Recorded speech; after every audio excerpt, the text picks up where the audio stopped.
Alright, let's get into it. They have just found a galaxy with oxygen. Right. Astronomers have discovered and been looking into a galaxy called JD's GS14. And well, it's completely breaking the rules about what we thought was actually possible. This thing is 13.4 billion light years away, so you ain't going there anytime soon. But this also means that the light we're seeing when our researchers are looking at it is the light that left when it was only around 300 million years old. It sounds old until you realize the universe is over 14 billion. So this thing was created pretty much at the dawn of the universe. And as I say, because of the speed of light, we are able to see that planet in its origin, what was happening there when it was only 300 million years old. Same as if they looked at Earth, they would see dinosaurs. But this is the creepy, crazy part. They found oxygen inside this galaxy. Now, this galaxy is a cluster of all kinds of planets and things there. It's not like one planet. But this oxygen shouldn't be there, because oxygen wasn't created in and from the Big Bang. It only really appears after giant stars are born, collapse, explode, that kind of cycle repeats. But somehow, their galaxy has already reached around 10% of the oxygen that is in our own Milky Way. Imagine finding a fully built city with skyscrapers on the day that humans first existed. That's basically what it feels like for these scientists discovering this. And if we're seeing this planet 14 billion years ago, what does it look like today?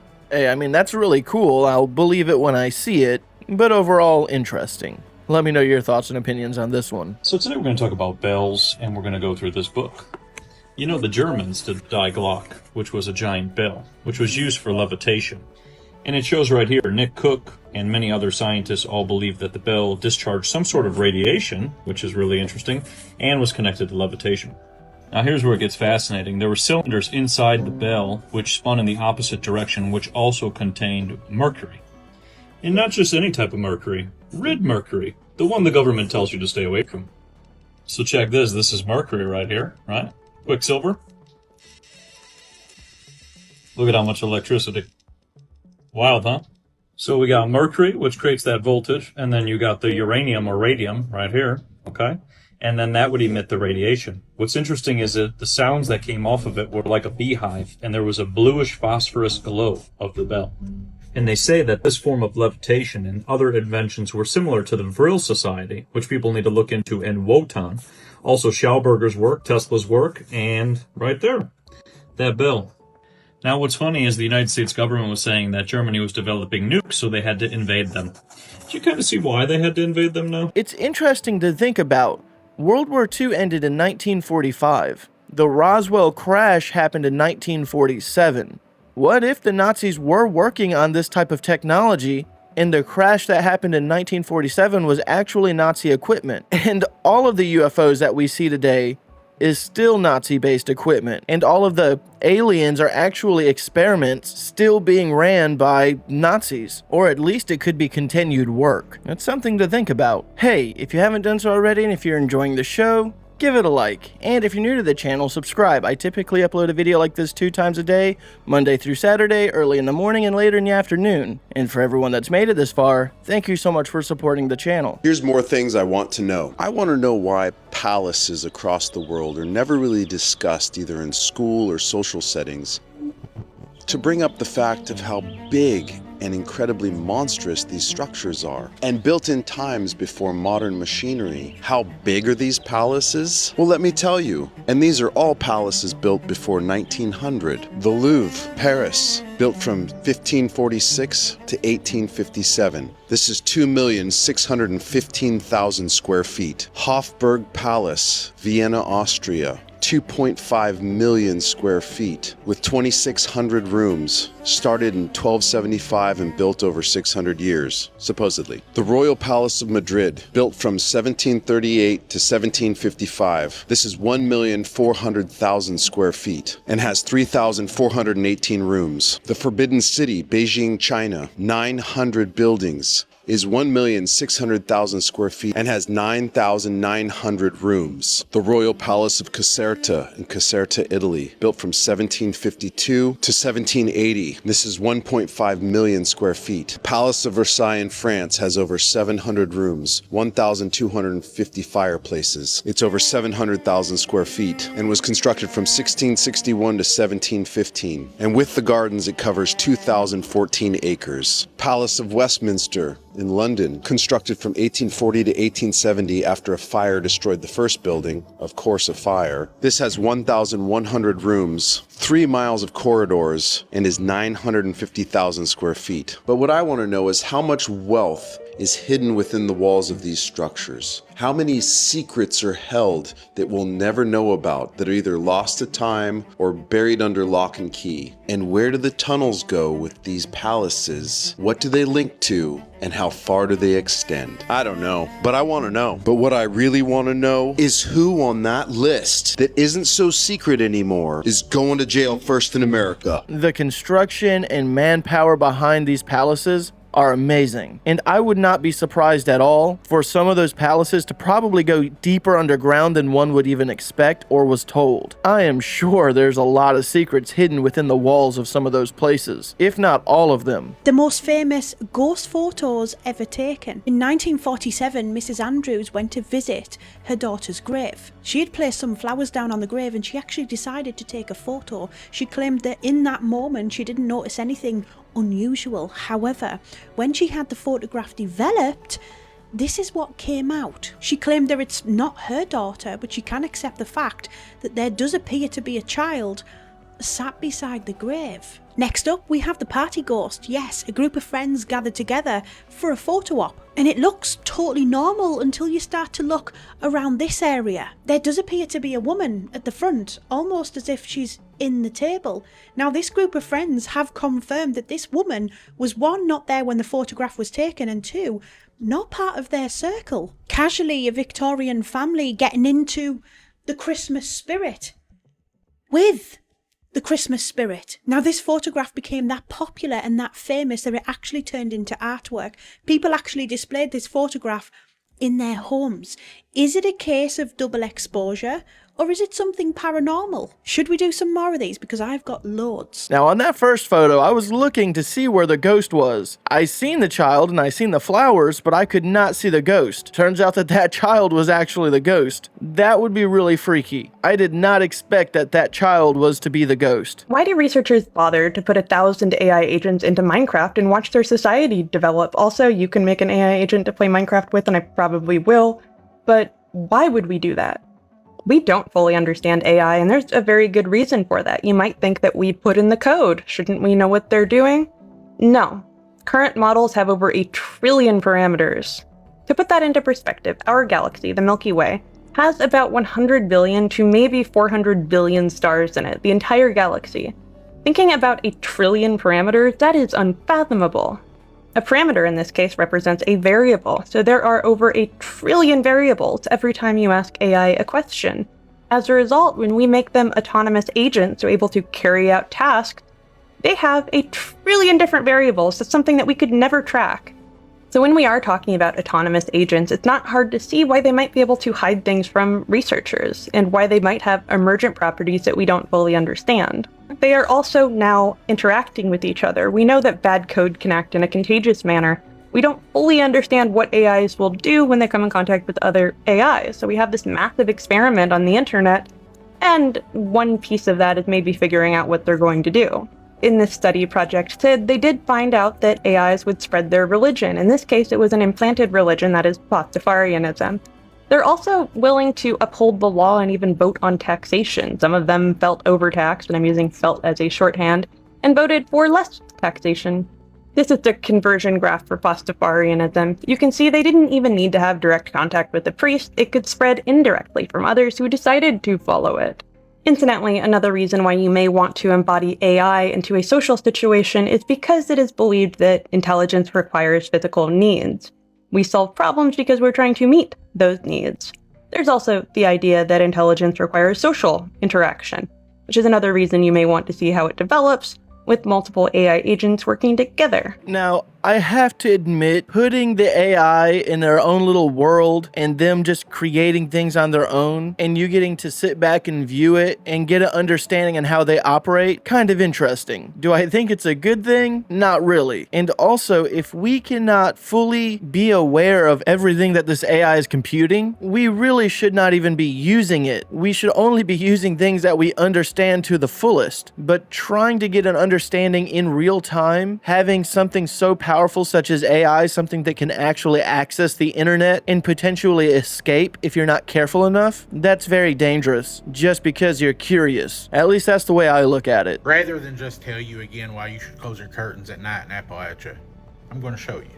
At face value, I guess it doesn't seem that important why you should either close your blinds or curtains at night. But life in Appalachia is just different. Now, I'm not saying every time you leave your curtains or blinds open that you're going to see something. No, 99.9% of the time, you won't. There are those times that people, and like the ones I'm getting ready to show you, learn the hard way. Some people will say these rules of Appalachia is just folklore, and maybe it is. But it's very real if you're one of those people like me and like the people in the video. It's funny until it isn't. It may seem childish, it may seem like a big joke, until you wake up in the middle of the night, you look out your bedroom window, and you see something with eyes, red eyes, watching you while you sleep. The f*** is that in the woods? Hello?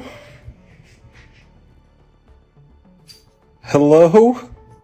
I definitely am the type of person that keeps my curtains and blinds closed when it's bedtime. I mean, I live in an okay area, but I still live out in the woods, and I'd prefer to not have any cryptids or crackheads looking through my windows. Okay, super weird, borderline eerie, okay? I don't know what's going on. So last night, I'm lying in bed, scrolling, doom scrolling as you will, and I saw a video about, like, home organization or DIY or something. Can't remember what it was. But I remember thinking that I was like, oh, I could have these pins from a vacation. I should pull them out, take the bags off, add a magnet, and make them a cute fridge magnet, right? Like, it'd be a fun way to use a souvenir that we're not using anymore. Don't know why. It was just like a random thought. No big deal. And then I remember thinking, oh, I actually could do this because I have magnets, like, that I had bought for a craft a while ago. Like, I'd wanted to make some acrylic pour things or whatever. Anyway, I bought them, and then I remember thinking, oh, I don't actually know if I still have them anymore because we moved 6 months ago, and I haven't seen them since we packed. Okay? Have not seen these magnets since we packed and moved. We moved in January. It's now almost the end of May. Tell me how. I walk into the kitchen this morning, right? Laying straight up on the counter, these babies. I literally have not seen them since I packed them in January. Most of my house is unpacked. There's still a few boxes that I just have not bothered with because it's like all art supplies and I don't have anywhere to store it. I assumed this was in one of them. My daughter is the only other person here with me. I didn't say this out loud to her at all. And she would have no reason to be going through anything because, like, she just got up and left for work today. Where the hell did these come from? Like, what the hell? Why are they sitting on my cupboard? Am I being haunted? And I'm telling you, I didn't say this thought out loud to anybody.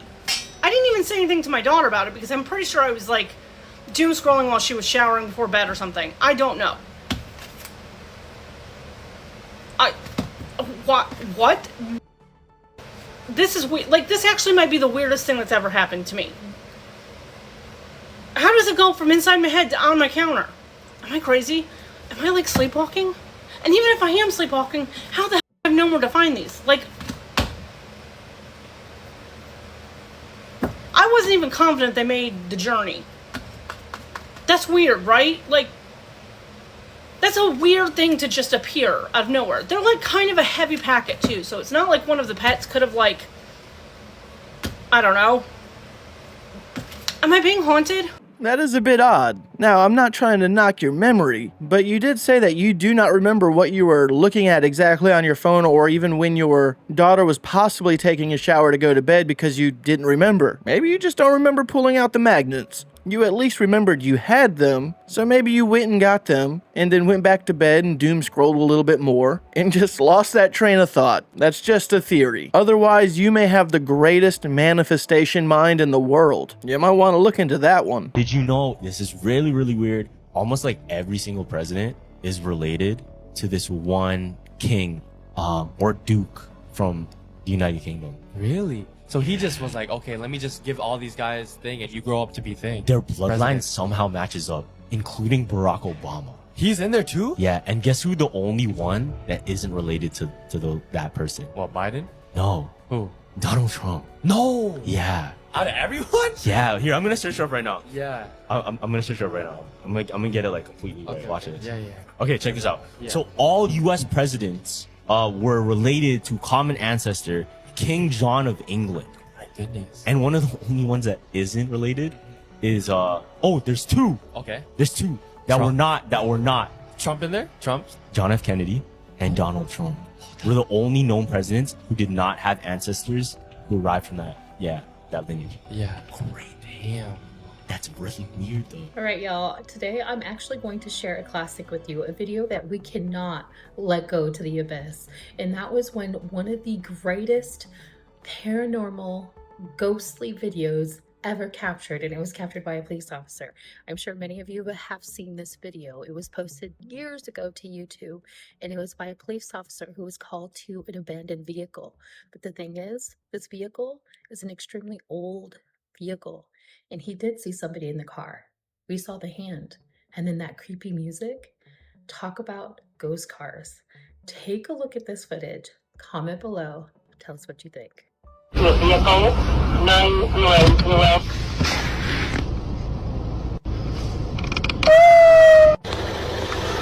somebody's in the car. I swear to God, I saw somebody in the car.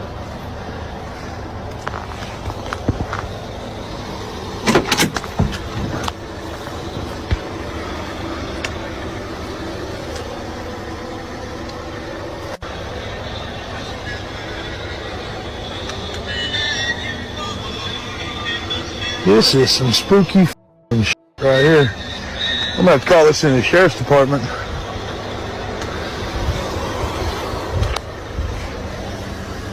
Don't hear the music no more. I actually do not think I've seen this video. That looked like a genuine video as well. That would be very creepy. The hand on the window kind of looks just like a dirty stain to me, but the radio turning on and the fact that it's an old looking abandoned car definitely would add to the chill factor. Do you remember a couple years ago when people were finding staircases deep in forests and national parks? Around 2015, Reddit user Search and Rescue Woods began posting online about her experience encountering one of these staircases while training for search and rescue operations with her new park ranger job. She talked about how when they were 30 to 40 miles out in the wilderness, more often than not, the team that she was a part of would come across random staircases in the woods with nothing else around them. Like, nothing would be growing around them, there'd be no animals or anything. Immediately, her boss would tell her to never walk up these stairs, and to just pretend they're not there and to never talk about them. But she kept asking questions, and even though most of the rangers knew about them, they all told her the same thing. Don't talk about it. Now, this original story was posted in the No Sleep subreddit, which is a place where people post creepy fiction stories. Knowing that detail should debunk the whole thing right off the bat, but after this post blew up, a number of people from all over the world started reporting similar encounters with weird, unexplained staircases in the woods. Often they would appear in perfect condition, either made of wood, metal, or polished stone. It was almost like they'd been dropped in overnight with no sign of anyone or anything building them. Witnesses have said that there is an eerie silence that surrounds these places, along with a feeling of being watched, and an urge to get out of there right away. Some people claim to have tried to climb these stairs only to be overwhelmed with a sense of dread, or they've even experienced missing time, like they climb the stairs in the morning when they're on a hike, and then when they climb back down, suddenly it's getting dark out. Now, maybe these are just old ruins from dilapidated buildings, long forgotten, but the fact that stories from witnesses say that these stairs always look brand new, along with other high strangeness surrounding them, might say otherwise. So, what are they? Well, the main theory is that these stairs lead to portals. But portals to where? Now, if you've ever seen one of these staircases in the middle of the woods while you're on a hike, or if you're a park ranger that has your own story about this kind of stuff. I've already told this story before, but my grandfather has a lot of land in Michigan, and he actually made himself a staircase out of concrete, and it was for a hunting shanty. The hunting shanty is no longer deep in the woods, but the concrete steps are, and it goes about 5 steps high. Still to this day, they're there, and I know sometime in the future, someone's going to run across those steps and wonder why. Now, I know why, and some of the other people that were around the family know why, but 200, 300 years from now, that stuff will be long forgotten and it'll always be a mystery. And I think that that's kind of cool, because people actually theorize things like this, when in reality, I know what's up. There's a fisherman near Sitka, and he's checking his crab pots. He's going along the shoreline. The fog rolls in. He hears what sounded like a child crying from the tree line. He ignored it at first, but it gets louder. And then instead of just a baby crying, he begins to hear a kid's voice. He starts to distinguish language in this sound. He's like, it's a kid calling for help. So he walks a little closer on the shore to the wood line. The crying stops as he approaches the trees. And instead of the kid's voice calling for help, the voice changes a little, and he heard his brother's voice asking him to come in deeper. Oh, goodness. It all kind of clicks to him before he steps in the woods. He's like, I remember the stories of my ancestors. Instead of going toward the voice, turned around, got back in his boat. As soon as he pushed off, he saw movement on the shoreline, low, dark shapes moving away that weren't quite human or quite animal. There wasn't a clear face, wasn't a clear form. It was just something watching, but as soon as he pushed off from the shore, the voices stopped. That's terrifying. So the guy saying that he has trees that are moving in his front yard, I fully believe him. Fully believe him. I can't believe y'all weren't taught that trees were alive when you were kids. There are all kinds of videos of trees moving on their own.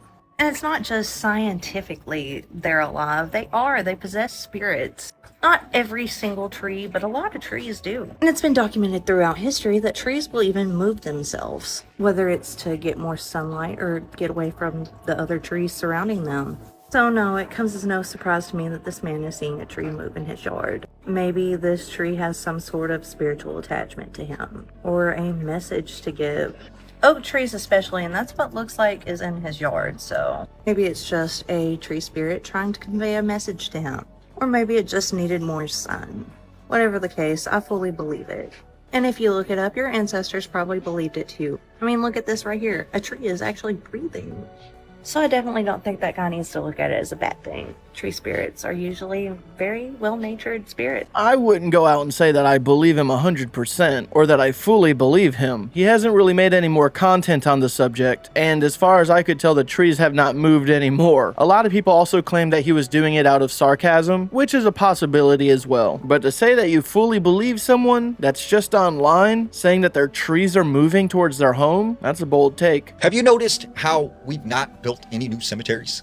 Like any city, town you go to, they still have the same cemeteries they've had for hundreds of years. And people pass away all the time, yet these cemeteries never seem to fill up. There are always open plots of land where you can bury someone. So where are the bodies? Where are they going? What's happening to them? I've got this interesting theory that I've heard.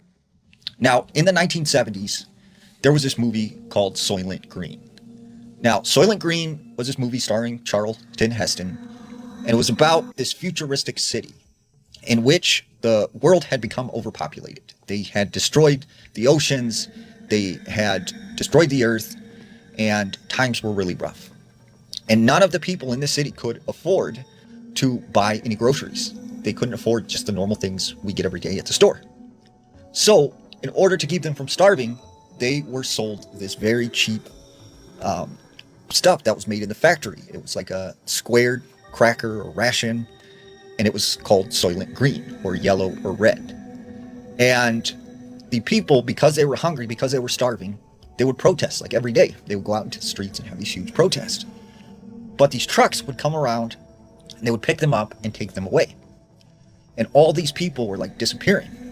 So Charlton Heston's character, who is this detective, he starts investigating this mysterious case, which leads him to the factory where they make this Soylent Green. And what he discovers is that the Soylent Green is made from humans. And when you kind of look around now, right, the same things are happening that happened in that movie, right? We are slowly destroying the oceans, the earth. Groceries have become unaffordable. They are now a luxury to most. And you wonder, the foods that we're getting that are so cheap that we're able to afford to buy, the only stuff that we can eat, what is it made of? Now, I'm curious what you think. Why do you think we are not building any new cemeteries? There's two things to this. One, yes, I agree. The things that are affordable that they actually push the people to eat, especially in the fast food market, very questionable, and I'm concerned as to what they're actually putting in it that they're not telling us. The second thing is the cemetery situation.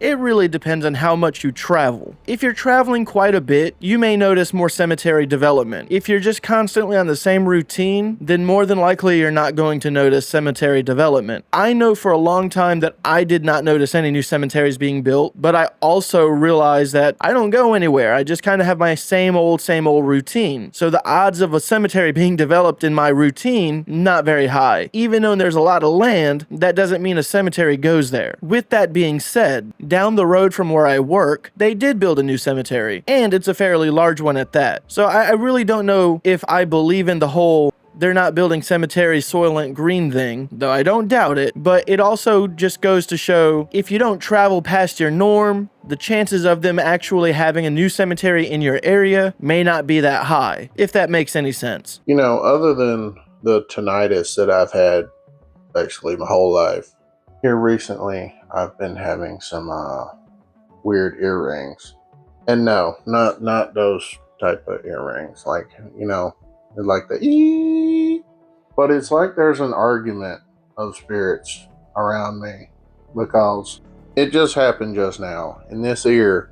Normally I hear it, then it went oh, and then right after in this ear it went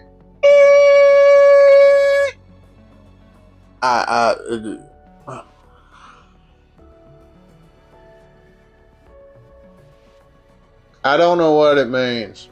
So if anybody can explain that to me, please drop it in the comments. I would appreciate it. Man, either you have angels and demons arguing over you, or your tinnitus is evolving to a whole nother level. That would be bothersome. Also, you have some killer notes. I bet you can sing. Maybe that's what the ringing in the ears is all about. Whatever it is, I hope that you get it solved, because that kind of sounds miserable, I'm not gonna lie. Tinnitus is already bad enough as is. When you have it starting to fluctuate in octaves, that's just when you have to draw the line. Could also be a sign for you to go out and touch grass, which that was not the message that I received today, so maybe that was the message that you were receiving. So go touch some grass. And I think that that's what I'm going to do as well. Alright guys, I'm going to go ahead and end today's video. As always, I want to thank you guys for watching these clips with me. If today's your birthday, happy birthday, and if not, have a good day anyways.